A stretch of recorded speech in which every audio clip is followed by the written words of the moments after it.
The weight of dreams. The sewing machine's rhythmic hum filled the tiny apartment as Farah Rahman's fingers guided fabric through with practiced precision. The clock on the wall showed 11:30 p.m., but sleep remained a distant luxury. 3 more garments to finish before dawn, then a few hours of rest before her shift at the corner cafe began. "Mama," a small voice called from the doorway. Farah looked up, her tired eyes softening at the sight of her 6-year-old son Zayn, standing in his faded dinosaur pajamas, clutching his worn teddy bear. "Why aren't you asleep, little lion?" she asked, pushing back from her workstation. "I had a dream that you disappeared," Zayn whispered, his brown eyes wide with lingering fear. Farah opened her arms and Zayn rushed into them. She breathed in the scent of his hair, the slight dampness of sweat from his troubled sleep. "I'm right here always. Nothing could take me away from you. Promise?" he murmured against her shoulder. "With my whole heart," she replied, kissing his forehead. "Now back to bed. School tomorrow." After tucking Zayn in, Farah returned to her sewing machine. The garments she altered paid barely enough, but the owner of the boutique downtown had promised more work if these were perfect. Her fingers, calloused from years of needlework, moved almost automatically, each stitch representing another tiny step toward stability. 3 years had passed since Zayn's father abandoned them, claiming he wasn't built for fatherhood. His monthly support checks had stopped coming after 6 months. Farah had learned quickly that pride didn't fill a growing child's stomach, so she'd taken any work she could find, waitressing in the mornings, seamstress work at night. The next morning came too quickly. Farah delivered Zayn to school with a packed lunch and a promise to attend his class presentation next week. His beaming smile as he waved goodbye gave her the strength she needed to face another exhausting day. "You're late again." "Farah?" Nadia, the cafe manager, remarked as Farah tied her apron. "I'm sorry. The bus was delayed," she explained, though the truth was she'd fallen asleep after dropping off the altered clothes. "3rd time this month. 1 more and I'll have to dock your pay." Farah nodded, swallowing her protest. She couldn't afford to lose even a fraction of her income. The day passed in a blur of coffee orders and impatient customers. By closing time, her feet throbbed and her back ached from hours of standing. Collecting Zayn from after-school care, they stopped at the small grocery store on their way home. "Can we get cereal with the colorful pieces?" Zayn asked, pointing to a brightly packaged box. Farah checked the price and her remaining cash. "Not today, sweetheart. Let's stick to our list." At the register, Farah carefully counted out her money, only to realize she was short by nearly 20 rupees. She glanced at the items: bread, eggs, milk, and a small packet of chicken that was meant to last 3 meals. "I'm sorry," she said quietly to the cashier, a young man who sighed impatiently. "Please remove the chicken." The line behind her grew restless. A woman clicked her tongue disapprovingly. "Mama, are we not getting dinner?" Zayn asked, his voice small but audible in the uncomfortable silence. "We have lentils at home," Farah whispered, feeling heat rise to her cheeks as she handed over the recounted money. Outside, the evening air was thick with humidity and the scent of street food they couldn't afford. Farah held Zayn's hand tightly as they walked toward the bus stop. "Mama, when I grow up, I'm going to buy you all the chicken in the world," Zayn declared suddenly. Farah laughed, a genuine sound that momentarily lifted the weight from her shoulders. "Just 1 piece would be enough, my love." As they waited for the bus, Farah gazed at the city lights in the distance. Somewhere out there were people who never worried about 20 rupees, who never had to choose between electricity and food. Not for the first time, she wondered what such freedom felt like. The bus arrived, crowded with evening commuters. Farah lifted Zayn onto her lap, protecting him from the press of bodies. Tomorrow would be the same struggle, and the day after that. But as Zayn leaned against her, already half asleep, she reminded herself that every sacrifice was worth it for the child who had become her entire world. What she couldn't know was that tomorrow would bring an encounter that would change everything. An unexpected encounter. The autumn rain fell in sheets across the city, turning the morning commute into a chaotic symphony of honking horns and splashing puddles. Farah hurried along the slick sidewalk, her thin jacket offering little protection against the downpour. The boutique owner had called early. A wealthy client needed urgent alterations on a designer outfit, and it would pay double her usual rate. "Just this once. I'll be late to the cafe," she muttered, clutching the precious garment bag under her arm. The extra money would mean Zayn could get the new school shoes he desperately needed. The upscale mall where the boutique was located gleamed with polished marble and crystal chandeliers. Farah felt out of place among the well-dressed shoppers. Aware of her rain-soaked appearance and worn clothes, she kept her head down, following the familiar path to the small alteration shop tucked away on the third floor. "You're a lifesaver, Farah," Mrs. Habib, the boutique owner, exclaimed as she rushed in. "The client will collect it at noon. It's for an important business meeting." Farah nodded, already examining the exquisite silk suit. The fabric alone probably cost more than her month's rent. "I'll have it ready." For the next 3 hours she worked with meticulous care, her skilled fingers making the necessary adjustments to the garment. By 11:30 she had finished, proud of the precision in her work. "Perfect timing," Mrs. Habib said, checking her watch. "The client should be here any—" The boutique door swung open and a tall man in his late 30s entered. Even in his casual attire, dark jeans and a simple button-down shirt, there was an unmistakable air of authority about him. His beard was neatly trimmed and his eyes, a deep amber, surveyed the shop with quiet intensity. "Mr. Farouk," Mrs. Habib greeted warmly. "Your suit is ready." Daniel Farouk nodded, his expression serious. "I appreciate the rush job. The investors won't wait." Farah stepped back, intending to slip into the workroom, but Mrs. Habib gestured for her to stay. "This is Farah, our finest seamstress. She's the one who worked her magic on your suit." Daniel turned his attention to Farah, his gaze curious. "Thank you. Your skill is evident." "It was no trouble, sir," Farah replied softly, uncomfortable under his scrutiny. After he had examined and approved the alterations, Daniel paid and left. Farah exhaled, relieved to return to the anonymity of her workroom. "He's one of the most successful businessmen in the country," Mrs. Habib remarked. "Started with nothing and built an empire. Now he owns half the tech startups in the city." Farah merely nodded, more concerned with making it to her cafe shift than the achievements of wealthy strangers. The rain had stopped by afternoon, but dark clouds promised more to come. After finishing at the cafe, Farah rushed to collect Zayn from school, noticing his cough had worsened since morning. "We need to get your medicine, little lion," she said, feeling his forehead. Just a quick stop at the pharmacy. The small pharmacy near their apartment complex was crowded. Farah joined the line, Zayn leaning tiredly against her side. When their turn came, she handed over the prescription. "That'll be 800 rupees, the pharmacist announced. Farah's heart sank. She had exactly 650 rupees. The extra money from the alteration job wouldn't come until next week. Is there perhaps a generic version?" she asked quietly. The pharmacist shook his head. "This is already the generic. The branded one would be 100 or 200. "Mama, my chest hurts," Zayn whispered, and the sound of his wheezing made her decision immediate.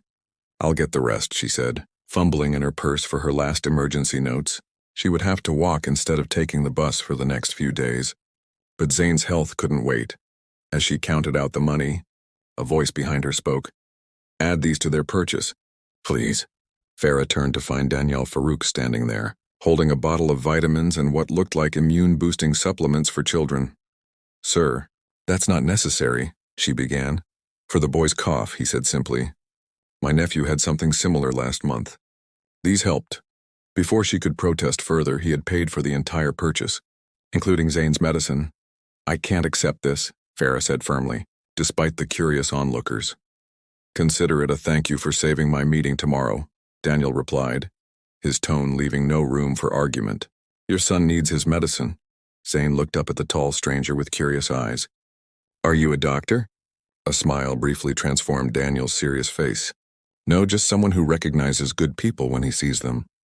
Outside the pharmacy, Farah struggled to find the right words. "Mr. Farouk, I appreciate your kindness, but—" "No thanks needed, Ms. Rahman, Farah Rahman." "Ms. Rahman," he nodded. "Sometimes the universe puts people in our path when we need them. Today it was my turn to be useful." A sleek black car pulled up to the curb and a driver stepped out. "Sir, your conference call is in 20 minutes. Daniel nodded before turning back to Farah. "Take care of your son, Ms. Rahman." As he walked away, Zayn tugged at her hand. "Mama, he's nice." "Yes," Farah agreed, watching the car disappear into traffic. "But nice people don't usually cross paths with us twice." She was wrong. The next morning, as she served customers at the cafe, the bell above the door chimed.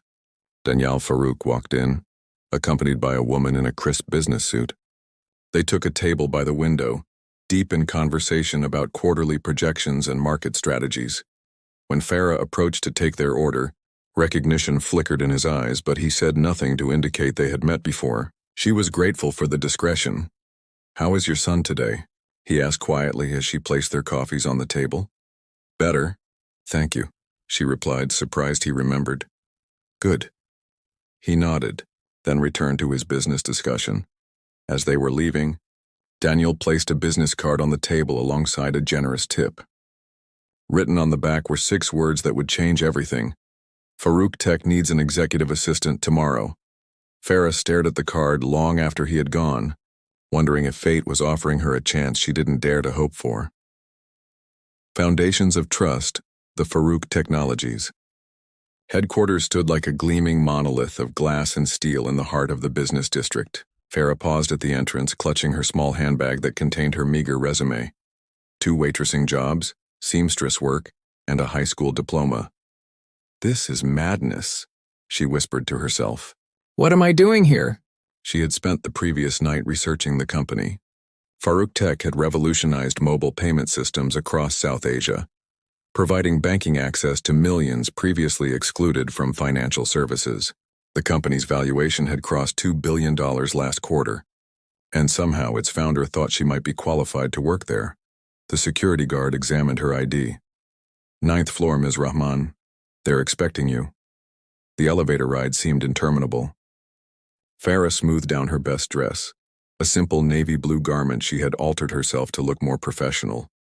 The faint scent of sandalwood and coffee filled the reception area where a poised woman greeted her.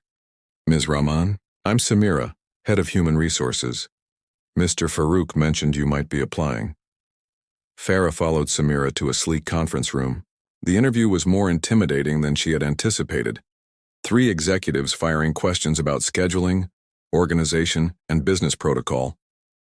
By the end, her confidence had dwindled to nearly nothing. "Thank you for your time," she said, rising to leave, certain she had failed. "One more thing," Samira said. "Mr. Farouk would like to speak with you himself." Daniel's office was minimalist, clean lines, muted colors, and floor-to-ceiling windows offering a panoramic view of the city. He gestured for her to sit. "The panel says you lack experience," he began without preamble. Farah nodded, swallowing her disappointment. "I understand. Thank you for the opportunity." "I didn't finish," he interrupted. "They also said you showed exceptional attention to detail, quick thinking, and integrity. 3 qualities I value above experience." She looked up, surprised. "Sir, I've learned to trust my instincts about people. Ms. Rahman, the way you handled yourself at the pharmacy, your dignity despite difficulties, these speak volumes about your character. With all due respect, Mr. Farouk, I don't need charity." His expression hardened slightly. "This isn't charity. It's business. I need someone who can learn quickly, maintain discretion, and work efficiently. The salary is competitive, hours are 8 to 5, and there's childcare on the premises for employees' children." Farah's breath caught. "On-site childcare? 2nd floor. Full educational program. Your son would be well taken care of while you work." The thought of Zain being close by, receiving quality care and education, was almost too much to comprehend. "When would you need an answer?" "Now," he said simply. Everything in Farah wanted to accept immediately, but caution held her back. "May I ask why me? There must be hundreds of qualified applicants." Daniel was quiet for a moment. "My mother raised me alone after my father died. She worked as a cleaner in an office building much like this one. One day, the CEO noticed her reading business journals during her lunch break. He gave her a chance as a filing clerk. That chance changed our lives." He paused. "Sometimes, Ms. Rahman, we honor our past by creating a better future for others." His honesty disarmed her. "I would need to give notice at my current jobs." "Of course." 2 weeks? Farah nodded, finally allowing herself to feel a flicker of hope. "Thank you, Mr. Farouk, I won't disappoint you." The next 2 weeks passed in a blur. Farah worked her final shifts at the cafe and completed her last alterations for Mrs. Habib, who was sad to see her go but understood the opportunity was too good to refuse. Zain was ecstatic about the big building with computers where his mother would work. The night before her first day, as she tucked him into bed, he asked, "Will I see the nice man who bought my medicine?" Mr. Farouk is very busy running his company, Farah explained. But yes, he works in the same building. I want to thank him, Zain said solemnly. You always say we must say thank you. We'll find a way, she promised, kissing his forehead. Her first day was overwhelming. Samira showed her the executive assistant's desk, positioned just outside Daniel's office, and walked her through the computer systems, scheduling software and communication protocols. Zain settled happily into the childcare center, immediately making friends with another boy his age. By noon, Farah's head was spinning with information. When Daniel returned from a meeting, he found her frowning at the screen, determinedly working through a complicated calendar integration. Problems? He asked. Nothing I can't figure out, she replied, straightening. Your 3 o'clock called to reschedule, and the Tokyo team wants to move the conference call to tomorrow morning. He nodded, impressed by her quick adaptation. Good. Join me for the investor meeting at 2. You should understand how these work. The following weeks established a rhythm. Farah arrived early, organized Daniel's day, attended meetings to take notes, and coordinated with departments across the company. Each evening she collected Zain, who thrived in the stimulating environment of the childcare center. Daniel proved to be a demanding but fair employer. He expected excellence but acknowledged good work. His business acumen was remarkable. He could dissect complex problems with laser precision and identify solutions others missed. One evening, working late on quarterly reports, Farah noticed Daniel rubbing his temples, clearly exhausted. Sir, you've been staring at those projections for 3 hours. Perhaps a break would help. He looked up, surprised by her suggestion. We need these tomorrow. Yes, but you're not seeing the forest for the trees right now. 20 minutes away might give you a fresh perspective. To her astonishment, he chuckled. My mother used to say the same thing. He stood, stretching. 20 minutes. There's a coffee shop across the street. Their brief respite turned into an hour of conversation that, for the first time, ventured beyond work. Daniel spoke of his travels, his love of classical music, his frustration with the city's traffic. Farah found herself sharing stories of Zain's latest school adventures and her own childhood dreams of becoming a fashion designer. Why didn't you pursue that? He asked.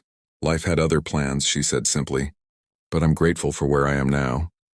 When they returned to the office, the atmosphere had shifted subtly. The rigid formality between them had eased, replaced by something closer to mutual respect. The true test of their new dynamic came 3 months into her employment. Farah received a call from the childcare center. Zain had fallen during playtime and needed stitches. She rushed to Daniel's office, interrupting a meeting with key investors. I'm sorry, but I need to leave immediately, she said, trying to keep her voice steady. Family emergency. Without hesitation, Daniel stood. Gentlemen, we'll reconvene tomorrow. To Farah, he added, my driver will take you, go. Later that evening, as Farah sat beside Zain's bed watching him sleep, her phone buzzed with a message from Daniel. How is he? The simple question touched her deeply. 5 stitches. Brave as a lion. Thank you for today. His response came quickly. That's what colleagues do. See you tomorrow. But as she set down her phone, Farah realized they had become more than just colleagues. Somehow, amidst the meetings and schedules and professional interactions, a foundation of trust had formed, one that neither of them had anticipated, but that was growing stronger with each passing day. Healing heart 6 months into her role at Farouk Technologies, Farah had become indispensable. Her organizational skills transformed Daniel's chaotic schedule into a well-oiled machine. Executives who once bypassed protocol now respected her position as gatekeeper to the CEO's time and attention. The quarterly report presentation needs your final approval, Farah said, placing the tablet on Daniel's desk one April morning. He glanced up from his coffee, dark circles under his eyes betraying another late night. What would I do without you, Miss Rahman? Probably miss half your meetings and forget to eat lunch, she replied with the gentle teasing that had become part of their professional rapport. The formality of Mr. Farouk and Ms. Rahman remained in the office, but the walls between employer and employee had gradually thinned. Small gestures revealed the shift, a coffee appearing on her desk when she skipped breakfast. Zain's artwork displayed prominently in Daniel's office, conversations that lingered past work topics. That afternoon, as rain lashed against the windows, Farah was organizing files when Zane appeared at her desk, accompanied by one of the childcare teachers. "I'm so sorry to disturb you, Ms. Rahman," the young woman said, "but Zane's temperature is 38.5 degrees C, and he's complaining of pain in his throat." Farah immediately touched her son's forehead. His skin burned beneath her palm, and his normally bright eyes were glazed with fever. "I'll take him home right away," she said, gathering her things. Daniel emerged from his office, frowning at the scene. "What's wrong?" "Zane's ill. I need to leave early." "Of course." He crouched to Zane's level. "Not feeling well, champion?" Zane shook his head weakly. "My throat hurts when I swallow." Daniel stood, decision made. "I'll drive you both home. The hospital is on the way. We should have him checked." "That's not necessary," Farah began. "It wasn't a suggestion," Daniel said firmly. The pediatric ward was crowded, but Daniel's name seemed to work magic. Within minutes, a doctor was examining Zane while Farah hovered anxiously.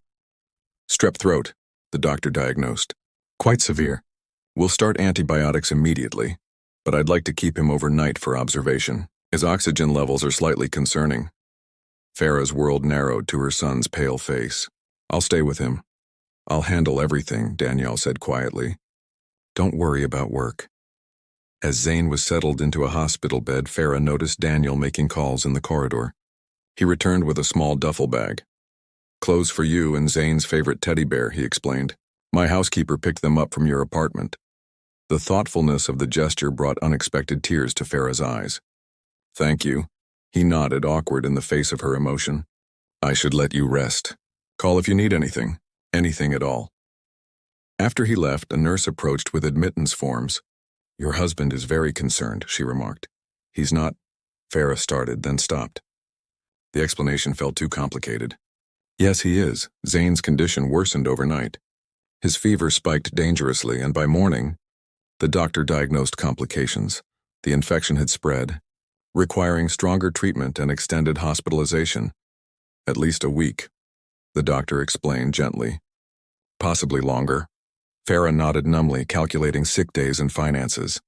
Her health insurance would cover most costs, but a week away from work was problematic. She was composing an email to Human Resources when Danielle appeared, carrying coffee and a bag of fresh pastries. "You're here," she said. "Surprised, of course." He handed her the coffee. "How is he?" As Farah explained the diagnosis, Daniel listened intently, asking precise questions about treatment options and recovery timelines. His analytical approach was oddly comforting. "Take as much time as you need," he said when she mentioned work. "Your position is secure." "I can't ask for special treatment." "It's not special treatment," he interrupted. "It's basic humanity. Besides, you've accumulated enough overtime to justify a month off."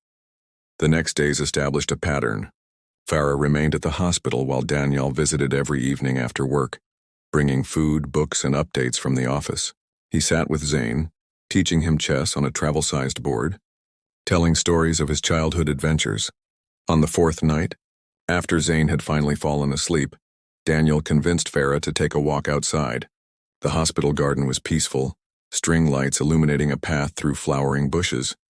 "You need rest too," he said, noticing her exhaustion. "You won't help Zane by making yourself ill." "I can't leave him," she replied. "Not when he's frightened."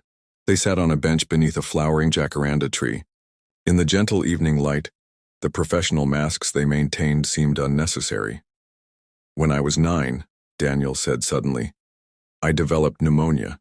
My mother couldn't afford to miss work, so I stayed with a neighbor during the day. I remember pretending to be asleep when she came home, just so I could feel her checking on me, kissing my forehead." He paused. Children remember who was there when they were vulnerable. The personal revelation surprised Farah. Daniel rarely spoke of his past. "Your mother sounds remarkable," she said. Softly, she was. His voice held an old grief. "Cancer took her 5 years ago, just as Farouk Tech was taking off. I spent so much time building the company that He trailed off, regret evident in his expression. "She would be proud of what you've created," Farah said. He shook his head. "The night before she died, she didn't ask about the company.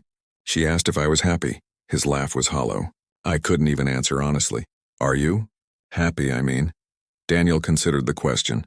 I have accomplishments, success, recognition, but happiness? He glanced at her. I'm not sure I'd recognize it anymore. The confession hung between them, unexpectedly intimate. Farah found herself sharing in return. After Zane's father left, I thought I'd failed somehow, that I wasn't enough. She twisted her hands in her lap. It took me years to understand that some people just aren't meant to stay, no matter how much you love them. He was a fool, Danielle said with surprising vehemence. They fell silent, the conversation having ventured into territory neither had expected. When they returned to Zane's room, something had shifted. A wall had crumbled, revealing the lonely souls behind their carefully constructed personas. The following day, Daniel didn't appear at his usual time. Instead, Samira from HR visited, bringing flowers and well wishes from the office staff. Where's Daniel, Mr. Farouk? Farah asked. Samira looked surprised. He flew to Singapore this morning. The Matsuda merger. It's been scheduled for months. Of course, Farah thought. The merger that would expand Farouk Tech across Southeast Asia. How could she have forgotten? Late that night, as Zane slept peacefully, his fever finally broken, Farah's phone buzzed with a message. Merger signed. Coming back tomorrow. How is our champion? Our champion. The simple phrase warmed something in her chest. She typed back, much better. Doctor says he can come home in 2 days. His response was immediate. Excellent news. See you both soon. Farah looked at her sleeping son, then at the message. For the first time, she allowed herself to acknowledge what had been growing in her heart. Feelings for Daniel that extended far beyond gratitude or professional respect. The realization terrified her. He was her employer, from a different world entirely. Any romantic notions were surely one-sided, born from his kindness during a crisis. Yet as she recalled their conversation in the garden, the vulnerability in his eyes when he spoke of happiness, she wondered if perhaps their broken pieces might somehow fit together, two healing hearts finding unexpected solace in each other's company. Family forged. The evening breeze carried the scent of jasmine as Farah stood on the small balcony of her new apartment. 3 months had passed since Zane's hospitalization, and life had transformed in ways she could never have imagined. Mama, look what I made, Zane called from inside, proudly holding up a science project, a solar system model crafted with painted styrofoam balls and wire. It's beautiful, my love, she replied, smiling at his enthusiasm. The illness had left him temporarily weakened, but his recovery had been complete. Now thriving in the advanced educational program at Farouk Tech's childcare center, he was blossoming intellectually and socially. Their new home, a modest but comfortable 2-bedroom apartment in a safe neighborhood, was another unexpected blessing. When their previous landlord had suddenly doubled the rent, making it impossible to stay, Daniel had mentioned a building his company had renovated for employee housing. The subsidized rent meant Farah could finally save money each month, building a secure future for Zane. Her phone chimed with a message. Meeting running late. Still on for dinner? Farah hesitated before replying. Since Zane's recovery, her relationship with Daniel had evolved into something neither professional nor purely personal, a delicate balance of friendship and unspoken possibilities. Weekly dinners had become a ritual, ostensibly to discuss work projects away from the office, but increasingly filled with conversations about books, dreams, and philosophies. Will be ready, she typed back. Zane's excited to show you his science project. As she prepared for the evening, Farah considered the subtle changes in Daniel over recent months. The stern businessman still commanded respect in boardrooms, but smiles came more frequently, his workaholic tendencies tempered by occasional spontaneity. Last week he had surprised them with tickets to the planetarium, watching Zane's wonder with evident delight. The doorbell rang precisely at 7. Zane raced to answer it, security protocols forgotten in his excitement. Mr. Daniel, he exclaimed, launching into an immediate explanation of his solar system model. Daniel entered, suit jacket slung over one shoulder, tie loosened, a man gradually shedding the armor of corporate formality.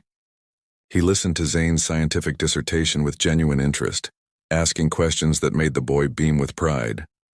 You've created a masterpiece, he declared, examining the painted planets.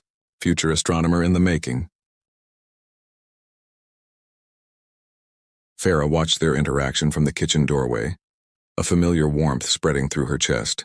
The sight of them together, Zane gesturing animatedly, Daniel crouched at his level, stirred emotions she had long tried to suppress. "Something smells amazing," Daniel remarked, finally glancing up. "Biryani," she replied. "My mother's recipe." Dinner was comfortable, filled with Zane's school stories and Daniel's amusing anecdote about a visiting investor who had mistaken the janitor for the company's financial officer. As Zane finished his homework, the adults moved to the balcony with cups of cardamom tea. "The Singapore expansion is moving faster than expected," Daniel said, gazing at the city lights. "I'll need to travel there more frequently in the coming months." "I'll arrange the schedule," Farah replied automatically, slipping into her professional role. Daniel turned to her, his expression serious. "That's not why I mentioned it. I was hoping—" He paused, uncharacteristically hesitant. "I was hoping you and Zane might consider joining me for one of the trips. The education system there is exceptional. Zane could visit some schools, and you've never seen the ocean." The invitation caught her off guard. "That would be inappropriate. I'm your assistant." "Are you?" He set down his cup. "Is that all you are to me, Farah?"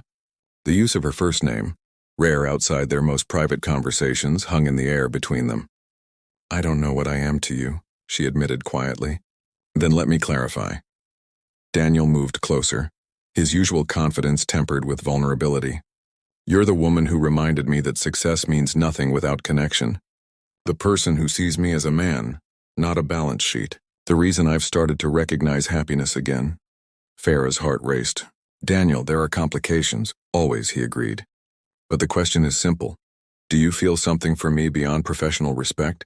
Because I crossed that line months ago, watching you sleep beside your son's hospital bed, fierce in your protection and beautiful in your devotion." The confession stripped away her final defenses. "Yes," she whispered. "But our worlds are so different." "Are they?" He took her hand. "We both know loss, loneliness, the weight of responsibilities. The difference is that I've hidden behind wealth while you've faced life with courage." A small voice interrupted them. "Mama, is Mr. Daniel staying for a story?" They turned to find Zane in the doorway, pajama-clad and hopeful. "Would you like me to?" Daniel asked him directly. Zane nodded enthusiastically. "You do the best robot voices." Later, after Zane had fallen asleep mid-story, they sat in the living room, the energy between them transformed by honest words and acknowledged feelings. "I should go," Daniel said, though he made no move to leave. "What happens tomorrow?" Farah asked. "At the office?" "Whatever you want," he replied. "I can transfer you to another department with a promotion, or we can keep our personal relationship separate from work. Or," he hesitated, "you could become my partner in more than business." "People will talk," she warned. "Let them." His smile was wry. "Though I think Samira has been placing bets on us for months." "And Zane? He's grown attached to you." Daniel's expression softened. "The feeling is mutual. He's an extraordinary boy. Like his mother." The compliment warmed her. "We come as a package, you know. I'm counting on it." He reached for her hand again. "I never planned this, Farah. Finding you, both of you, was unexpected, but now I can't imagine my life without either of you in it." "So what are you saying exactly?" she asked, needing clarity despite the emotions swirling between them. "I'm saying I love you," he answered simply, "and I want to build a life with you if you'll have me." The declaration hung in the air, honest and unadorned. Farah felt tears gathering, not of sadness but of a joy so profound it ached. "I love you too," she whispered. "I've been afraid to admit it even to myself."